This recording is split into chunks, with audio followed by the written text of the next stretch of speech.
Check in the building. Yes, we're getting started any minute now. Let's just test the stream. Let's just test the voices. Kenny, what's going on, man? Oh man, everything is good. Check Truly in the blessed. building. Yes, we're getting started Just any happy to minute be in now. the Let's building. just test the stream. Let's Hanging just out with test the Cannon for another voices. week. Kenny, what's going on, man? Just happy to have a job. All right, cool. Good to go, folks. Come on in.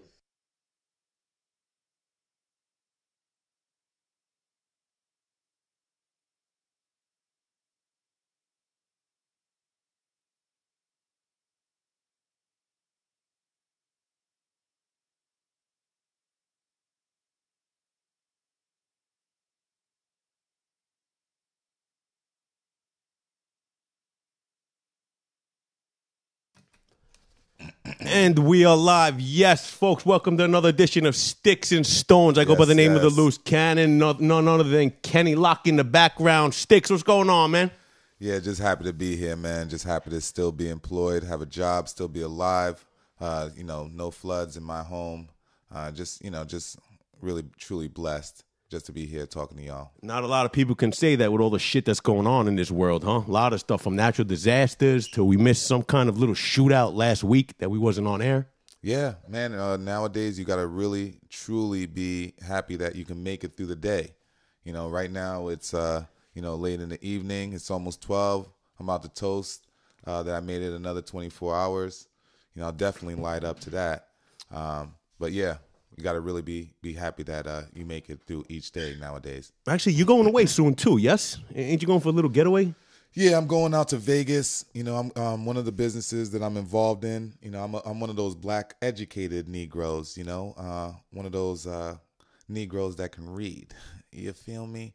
So I'm going to Vegas. There's a business that I'm involved in. It's called the Hilo. It's a body monitoring device. I'm going out there really just to study it a little bit more, maybe see what the prostitutes are like out there as well. But I doubt it. They're pretty expensive nowadays. Listen, all I heard was Vegas and prostitutes, and what I got to say about that is you're going to Vegas, and are you leaving your money or your funds or your savings to anybody before you leave? Because I would volunteer as a candidate. Yeah, it's a business trip, so what I got to do is walk past the poker room. I can't look in. I can't, say, let me go in here for 10 minutes. You're a poker player, so you already know if you got a half an hour, there's no way you can get on a table and really think you're going to do something in a half an hour. You're immediately going to lose a few $100s because you just can't play that way. So I'm definitely not doing that. I'm not going to have time to do that with the business trip. And at night, it's going to be late nights. Sometimes, these prostitutes, they want to, take a long time before they get started, and then they want to stay and try and get more money. I don't know if I'm going to have that type of time. Do you lose more money at a poker table, or do you lose more money with the prostitutes? Definitely at the poker table. Well, I don't know. A lot of times I come up with Vegas. Them Vegas holes are expensive too. You know what I mean? A poker game you can go down a good $600-$700 quick if you're playing a 2-5 game. Oh, that's but if those are your numbers. If you get the 2-to-1 Vegas prostitute 2-for-1 special. Oh Lord, Vegas, that's $600-$700 fucking dollars. I would think. Yeah, well, I mean, look, if you're going the prostitute route when you're in Vegas, it's already a loss. Immediately. That means you just. Is it? It depends. Because you can choose. You can actually choose. Just go on the internet or open up. Man, they got the women handing out fucking cards. I wonder if I seen those. You've been to Vegas before, have you? Of course. Oh, okay. So you the cards, yeah. The little old ladies just handing them out. With naked chicks on them. First time I'm there, Ken, a few years ago, naked chicks. I'm thinking there's some kind of flyer to come clean my fucking hotel room or some shit like that. I look down on it, phone numbers, and not even half-ass naked women, but naked women on these cards. Yeah, I wanted to start a collection when I was out there. I'm like, yo, this would be pretty cool to collect them. I don't know if it could be a collector's item in the future, but, either way, yeah, Vegas is definitely a trip, man. But sidetrack between Vegas and prostitutes, that's, don't want to waste too much time. I got some important things to talk about. We got a backdrop coming for the show that's going to be pretty impressive. Right now, we got some graphic designers working on it. We want to come up with the right look, the right image for the show. One thing that we're really focused on is branding. The name of the show is Sticks and Stones. You know, we're here to really hurt people's feelings, offend you. Why Sticks and Stones? Because sticks and stones to break my bones, but our fucking words are going to hurt you. You know, we would like to say don't be offended, but please be offended. But what he's saying out here, we're giving people business opportunities, basically. Right? Make a few dollars and trying to help us create this logo. We got something that you just came up with that, I kid you not, you asked me for an idea. How long did I reply to you with my idea? You replied back to me maybe in 5 minutes or less. Within 5 minutes. The design, the way I pictured it and typed it to you, texted to you, is exactly how the fuck it actually came out. So far, kudos to this designer that you came up with. Yeah. You know, shout out to the boy. You know, he's definitely so far showing that he has some good skills. His name is Buster Brown. You guys can probably check out his work, but you know, just from you know, a short period of time of me working with him, I'm already seeing some good material. But what we're gonna do, I got a couple other designers that I brought on to the project as well, because I want to bring the audience, you know, some dope visuals. You know, especially while you guys hear us talk, and while you're laughing hysterically, how we make fun of, you know, Asian people, reporting us, they can report us. Yeah. You know, definitely tell people not to listen to us. You know, make sure you definitely tell them don't listen to those guys. They're assholes. You know, thumbs down. Filter, do they hit the thumbs down button on the fucking down YouTube? On us? Yeah, block, and they're gonna tell other people. Make sure you block them. And if I find out you're listening to them, I don't want to be your friend. We don't want to be your friend. This is like that Slim Shady shit that just went down. Like, we're drawing the fucking line. Either you're with us or you're gonna be against us. You know, I don't give a fuck if they are, Ken. It's funny that back in the day, Eminem used to talk about President Bush. President Bush. He talk about killing his fucking girlfriend Kim, killing his mom, killing his girlfriend. You know, messing around with Britney Spears, and you know, all kinds of stuff. And now he seems to be like a white Malcolm X right now with those lyrics. It's about time he spoke up. My opinion. It's about fucking time he spoke up. I think it was definitely cool that he stepped up and shared his real feelings, because there was no graphic animations like Eminem normally puts. It was more like, yo, these are some hardcore, really truly how he feels, coming from the heart lines. I didn't want to hear that. I wanted to hear the old Eminem rap about the way he rapped about everything else to Donald Trump, especially on this BET Awards cipher. You know what I mean? When you got the cipher, everybody takes advantage. I would have to think about a few legendary ciphers that we've seen, but he finally had the fucking platform. He's getting the attention for it, but as a Slim Shady fan, I'm disappointed. I'm not disappointed. What? I am not disappointed because he got at President Bush, because now all of a sudden, these fucking people, these followers, these listeners, they loved it when he got on everybody else. But now all of a sudden he gets on him, and now all of a sudden you fucking hillbillies out here is, oh, well, fuck Slim Shady too, and this and that, and now all of a sudden you're offended. You know what I mean? I don't think he went at him legendary. I don't think Slim Shady brought out Eminem to rap about Donald Trump. I understood he gave his facts, yes, but he could have been a lot more brutal, and he should have been a lot more brutal. But dude, that's the thing with music, though. You know, because right now you're going to listen to it and you're going to, you know, I think Eminem was brilliant for creating something that everybody in the world is going to listen to. Whether you hate him, love him, if you know about Eminem, somebody's telling you to listen to it, you're going to listen to it and you're going to give your opinion. So from that standpoint, he's like Floyd.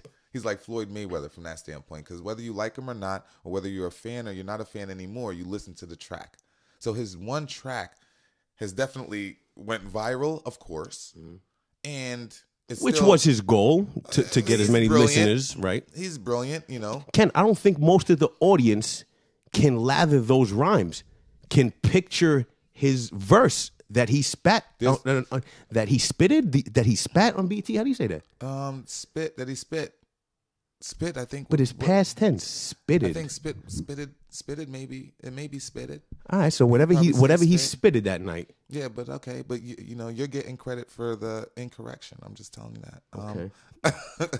But one verse that he said in there that was, I think, you know, profound, dude. It was when he mentioned that there's some there could be a gentleman, an African American working in the military, go fight for America in another country, right?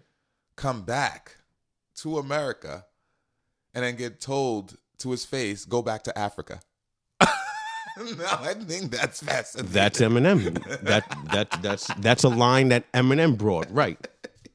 No, but I think that's hilarious, though. If you think about it, you want us to stand for the flag, right? Right. But now imagine if I went to war. I'm a black guy in the army. You send me to Afghanistan. First and foremost, I don't know what the fuck I'm doing out here.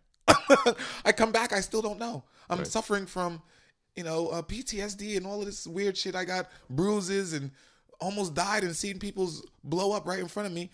I don't know what the fuck for. And they want you just to go back to Africa. That's how they view it. And then I come back after all the mental problems, and I'm like, but who is it to blame now? Who wants to see that those blacks go back to Africa? Is it the whites of the United States, or is it the police? Because this all started with the police brutality. Why all of a sudden is it the white? You know what I mean? It shouldn't just jump gear that quick, because I believe the police are the ones to blame for everything that's going on. Well, yeah, the police are definitely... That wasn't a race issue at first. It was a bias issue. As far as what, go back to the whole way this shit started. No, with the police, the way it first started. The way why Eminem's commenting on Donald Trump, the reason why everybody's taking a fucking knee, the beginning of it. Mm-hmm. So why is it forgotten about him? Why is Donald Trump getting the shit? Because at first it was, about Colin Kaepernick, and some people, they wanted to bring attention to the fact that, African Americans were being killed and brutalized by piggers, Piggers, please explain for the new audience. Yeah, piggers. Piggers are just an untrained cop, was probably a wuss in school, got picked on, graduated, didn't have anything to do with his life. So, found out that the police force was hiring and joined the police force, got a gun, and then, got put in uncomfortable situations that had to compromise his job, and therefore took an inappropriate approach to handling that job opportunity. Now, obviously, the definition is not that long. A pigger is just really an untrained cop or someone in the police academy using, their authority, to take advantage of a situation or a person. And I made that word up, and hopefully it goes into Webster's dictionary, and I think it will. It just flows. Webster's, was that a black joke? Was that a Webster joke? Yo, that was like a subliminal fucking black joke you just gave out. Yo, I didn't even see that. It definitely works. Racist, all them fucking undercover racists. That's what we call you, motherfuckers. Piggers, man. These fucking piggers are destroying everything. But so what's your final take now with this whole Eminem? Has Donald Trump responded? Yeah, so he hasn't responded, but Donald Trump is definitely on a clear agenda. I think the white people that are behind the scenes, behind the curtains, and I'm not talking about the KKK, I'm talking about the Illuminati, or the whitest of the white. You know what I mean? These people are so white, they're damn near like clear. What, like the gods, like the undercover gods that run this world? Like the Jesus Christs. You know what I mean? Like they call them the clear ones. Yes. Yeah. There's some people that are whiter than the whites, and then those people are telling Donald Trump, they're saying, "Yo, listen, you got these black people. It's gonna be equal soon. Yo, you gotta go in there and make them think that they're disrespecting America. Go tell them that they should be fired for disrespecting the flag." So how come if they're doing this with Donald Trump? If they can overpower the president, why didn't they do this with President Obama? Well, because these are the people that are supposed to run the world, like you said. Why all of a sudden Donald Trump is in? Why is the white of the whites telling him what to say? Well, who was in President Obama's ear, in your opinion? If Donald Trump got the white of the whites, who had Barack Obama's ear? Good question. Of course, Whitey's behind the scene. Behind every great black is a white guy. Elaborate. And a white woman. But, the saying goes, behind every great man is a woman, but behind every great black person is a white person somewhere. That's true. Okay. You know, and it could be vice versa, you know. But for the most part, being that we've been, you know, on the short end of the stick, they call me Stick. So, you know, I definitely know the short end. I'm not that tall either. The only thing yo, why is that so funny immediately, bro? Like, you jumped on that laugh. Like, yo, it was the whole line. It wasn't just that one. It wasn't that one punchline. I'm kind of average height. Like, the fuck you talking about it? This was the 80s? I was born in the 80s. What's average height? 5'9". 5'9". I'm almost there. And this was in the 80s, bro. In the 80s, it was like 5'8". You know, I'm an 80s baby, bro. I got you. Yeah, 5'8's the new 5'9". I wasn't born in 2000 and change. 5'8's the new 5. Royce the 5'9", which is his fucking name. Exactly. Probably Royce the 5'8". Exactly. You know, we're not going to switch subjects and talk about all the great people that are under 5'9". I'm not going to do that. We don't have all the time to list all of those legends, you know? But anyway, back to the main subject. So, yeah, Vegas and prostitutes. We're still on that? No, we're not on that. We were on who's in whoever's ear. Now, Obama's ear and Trump's ear. And I think it's on the same people. I think it was necessary that we it was like the quiet before the storm, the calm before the storm. Hey, you know what? Let's give him the first black guy president, you know? And then next thing you know, we give him the worst white guy president. First black guy, the worst white guy. Wow. Yo, the whites. I'm about to post that. Some of the whites actually wish the black president was still president, right? Them motherfuckers couldn't wait for him to get out. No, I gotta say, but within the last fucking 9, 10 years, how crazy has it been? How first black president, I remember working with these white motherfuckers. All that shit, they hated it. They didn't know what to do. They felt miserable. Now all of a sudden, like you said, the worst white president comes in and all the minorities, oh, he's racist, he's this, he's that. What the fuck is this? What are those people who call the shots? What are they thinking of? What? Nobody wants to touch Trump right now. Nobody wants to be associated with Trump. What do you mean nobody? Nobody as in who? The Apprentices on this fucking show? I mean, well, there are people that still want to be associated with him. You know, people that are still collecting government funding from him and maybe still doing business with him. But if you're not doing that, or even if you are doing business, some people they still want to back out and get away from this guy.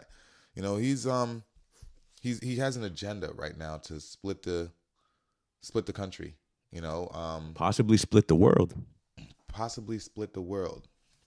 You know, we're as far as getting into war with North Korea, you know, Trump has a very loose mouth. You know, he just says whatever, grab him by the pussy. Grab him by the... Let me not scream. We've all thought that as men. We've thought that. Grabbing him by the pussy. President Trump said it. What's the problem?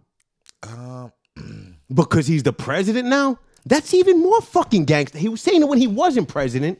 People seen it, and he still became president of the United States.